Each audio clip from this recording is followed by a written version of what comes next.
Hello, welcome to the College of Information Master's Program Information Session. My name is Rachel Hall. I'm the Assistant Director for the College of Information Advising Office. I'm going to hand it off to Tiffany Reynolds. Hi, I'm Tiffany Reynolds. I'm the academic counselor here in the advising office for the College of Information. I'm going to start off by talking about the master's degrees within the Department of Information Science. So we'll go ahead and move forward.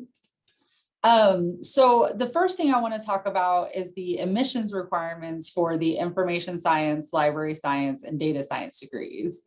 First, we'll go ahead and talk about information science and library science. So basically, when you're applying to one of these degrees, you would submit the Apply Texas application, and there is a $75 fee when submitting that. You would also need to submit any official transcripts from any university or college you have attended in the past. And so that would also go to the admissions department in the graduate school. Then there's departmental application requirements. So there is a departmental application form where you would need to upload a statement of purpose describing, why you want to be in the program and what are your future goals. And you would also upload a resume. You'll also need 2 letters of recommendation as well. Lastly, as far as the GPA requirements are concerned, they're looking at a 3.0 or higher on either your overall GPA or the last 60 hours. So they'll calculate both.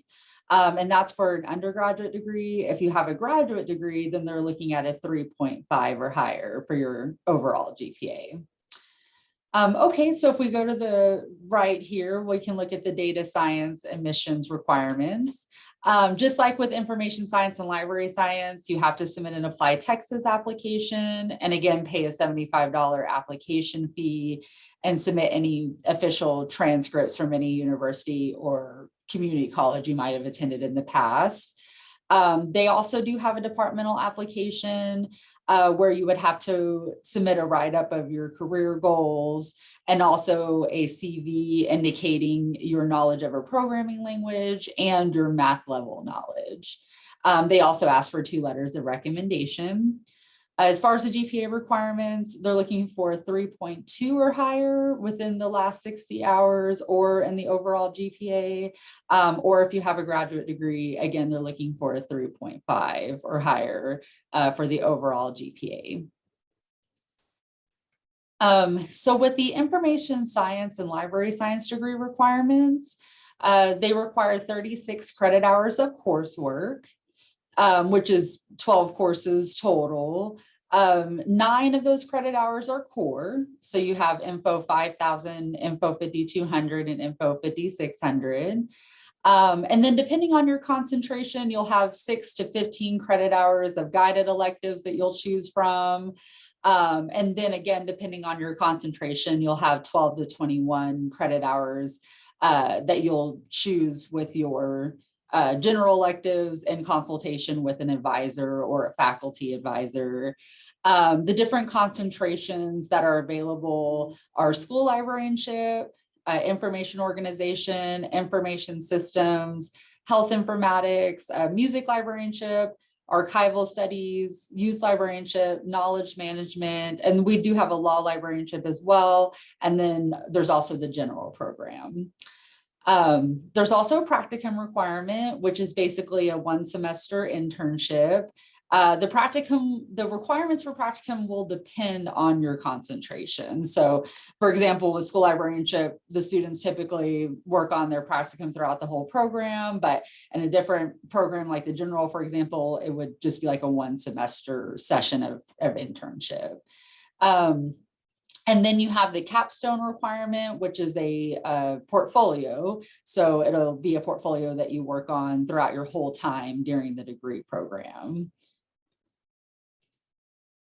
So for the different concentrations specific to information science, again, you have the general, and then there's also information organization, archival studies and imaging technology, information systems, health informatics, and knowledge management. And then for library science, we have information organization, the general as well, archival studies and imaging technology, knowledge management, youth librarianship, music librarianship, and law librarianship. Okay, so if a student wants to become a school librarian in a K through 12th grade school in Texas, the Texas Education Agency has certain requirements that the student will need to fulfill. So what's needed for certification is you'll be required to complete 2 years of head classroom teaching experience in either a public school or an accredited private school. A completed master's degree, and if you don't already have one, you can receive the master's in library science or information science with us here at UNT. Passing results on the Texas School Librarianship Certification exam, and then successful completion of the school library certification coursework as well. Okay, so we'll move on to the data science degree. The data science degree requires 36 credit hours of coursework, and it breaks down with 9 credit hours of required courses, 15 credit hours of guided electives, which you'll review with your advisor as well, 9 credit hours of general electives that will be reviewed with your advisor, and then 3 credit hours of either an internship or a research project. So some additional program information, the Masters in Information Science and Library Science are both accredited by the American Library Association. However, the information science degree along with the data science degree is also STEM. So information science is STEM and accredited by the American Library Association. Data science is a STEM degree, and then library science is accredited as well. Degrees are only awarded 3 times per year. So degrees are awarded in either May, August, or December. And then we typically have commencement ceremonies in May and December. The information science and library science practicum can possibly be waived if you have 6 months or more of paid experience within the field. However, practicum waivers are not an option for students pursuing the data science degree or the school library certification program. Okay, so that ends the information about the master's degrees within the Department of Information Science. I'll go ahead and now send it over to Rachel to discuss the learning technologies programs. Okay, now for the Department of Learning Technologies. We're going to talk about their master's program. So the application process for the Department of Learning Technology is very similar to the Information Science, Library Science, Data Science program in that it starts with the Apply Texas application and submitting that to the Toulouse Graduate School, paying the application fee, getting your transcripts provided. And then if you're an international applicant, you'd have to do the English language proficiency proof. And then we have step 2, which is applying to the department. That application requires 2 recommendations, a resume or CV, a personal statement, and a minimum of a 3.0 undergraduate GPA.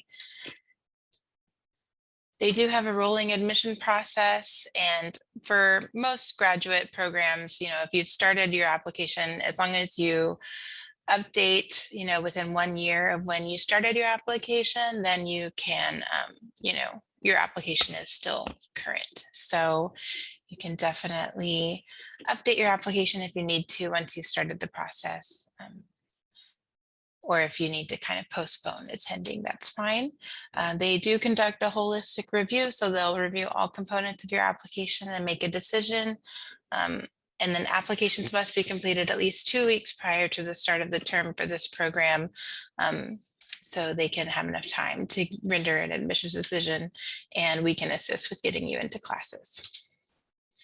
The degree program itself is 36 hours of coursework, which is 24 hours of core and foundation courses, and then 12 hours of track specific courses, that would be 4 courses specifically taken toward a track of interest.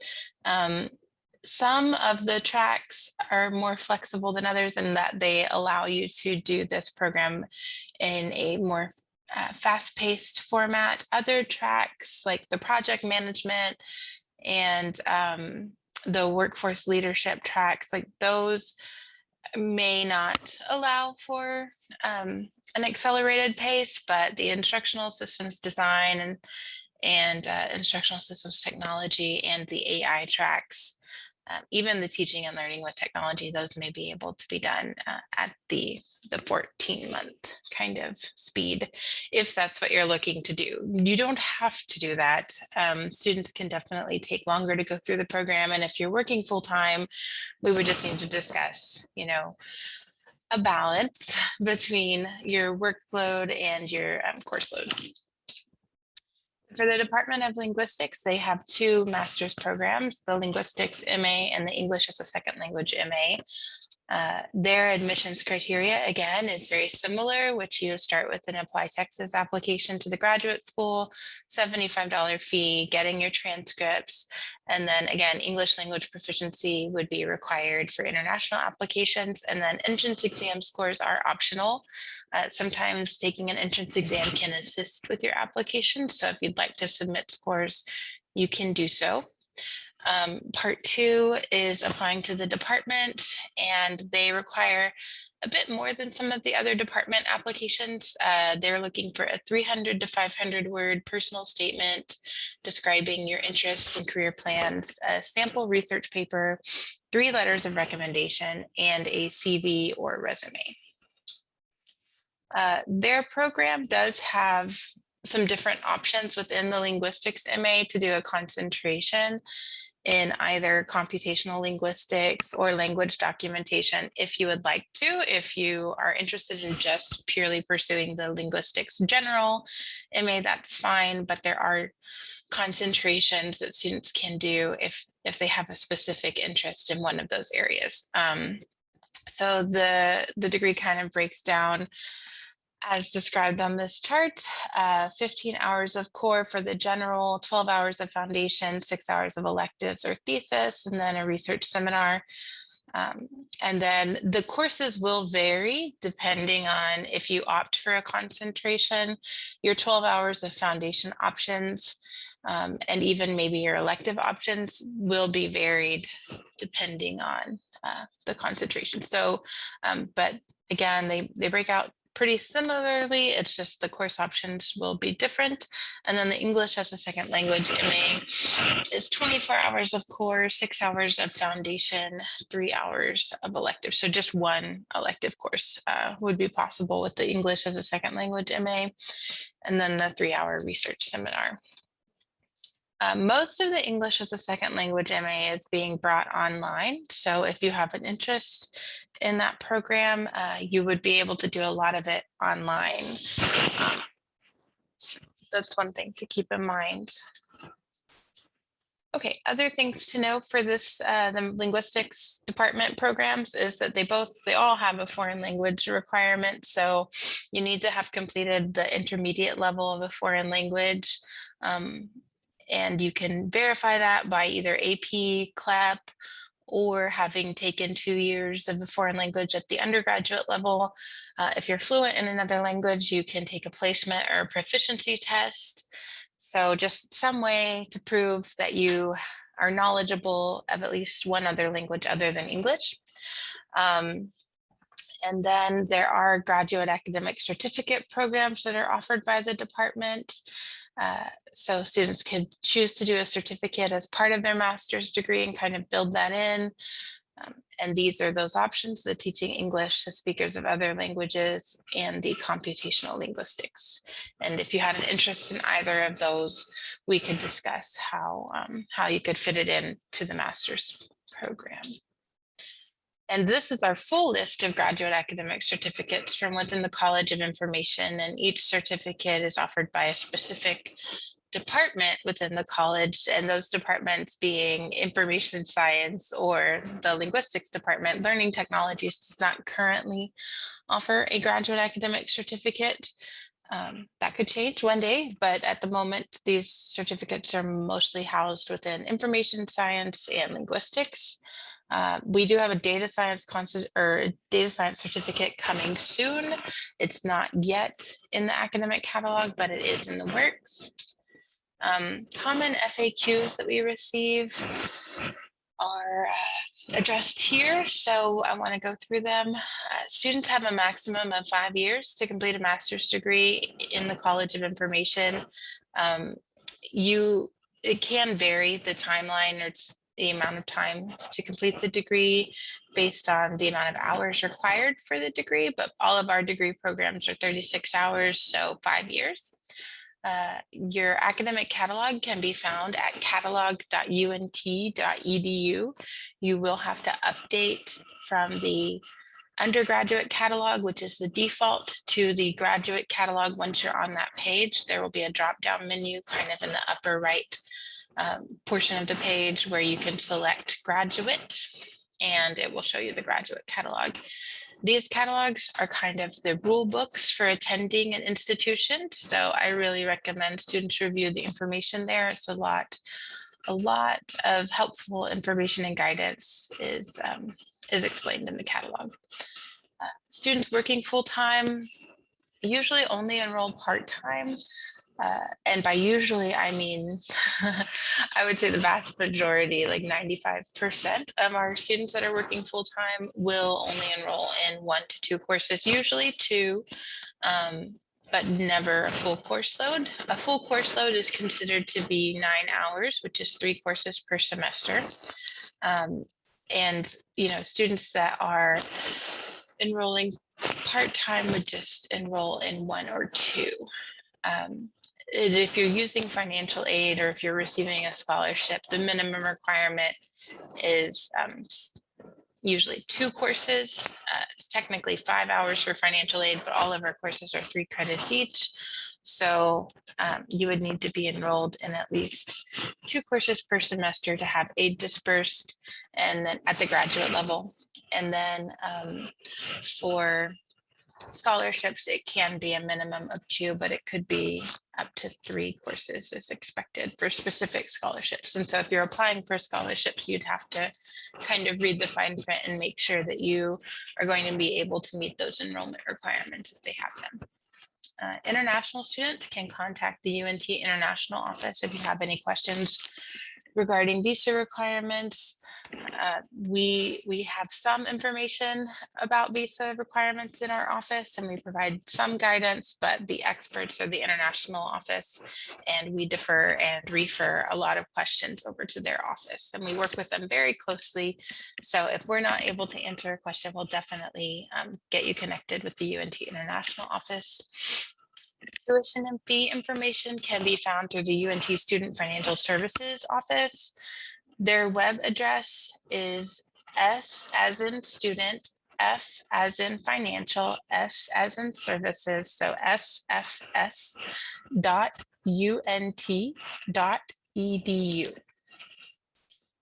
So you can reach out to their office if you have questions about tuition and fees, and you can check out their website. And there is a tuition calculator there that can be very helpful with trying to estimate the cost of the program. I will say that for online courses, there are certain fees that you won't be charged. So if you're looking at the tuition calculator, if you're in all online courses, you won't be assessed certain on-campus fees. And that's not accounted for in the calculator. Another thing to know is that UNT has several resources to support student success, such as the Career Center, the Student Money Management Center, the Health and Wellness Center, Counseling and Testing, the Learning Center, which is tutoring. So the list goes on. There are several support services here to help you once you're a UNT student. I love using the Career Center because they have resume writing assistance and interview practice and just some general guidance when it comes to the job search for our students. The Student Money Management Center can be very helpful in looking at how you're managing your money and providing any additional assistance on top of what the UNT Financial Aid Office has, and the Student Financial Services Office. They have some other avenues for funding that they can help with, and just some really great resources. Student Health and Wellness Center, that's our on-campus wellness clinic. And then counseling and testing, we have counseling for students. They can schedule a session with the counselor if they'd like to. They have online resources as well. So many resources to take advantage of that I want students to know about and also, utilize. If you have questions about advising or anything program related, you can email us at the ci-advising@unt.edu inbox. If you have admission questions, those would need to go to the specific department that processes those applications. So the data science, information science, and library science admission questions would go to ci-admissions@unt.edu. Linguistics admission questions would go to ling-admissions@unt.edu, and LT admission questions would go to lt-ms@unt.edu. So I think that's all for this presentation. Thank you so much for your time and for listening. We hope to hear from you soon and hope you have an excellent day. Bye.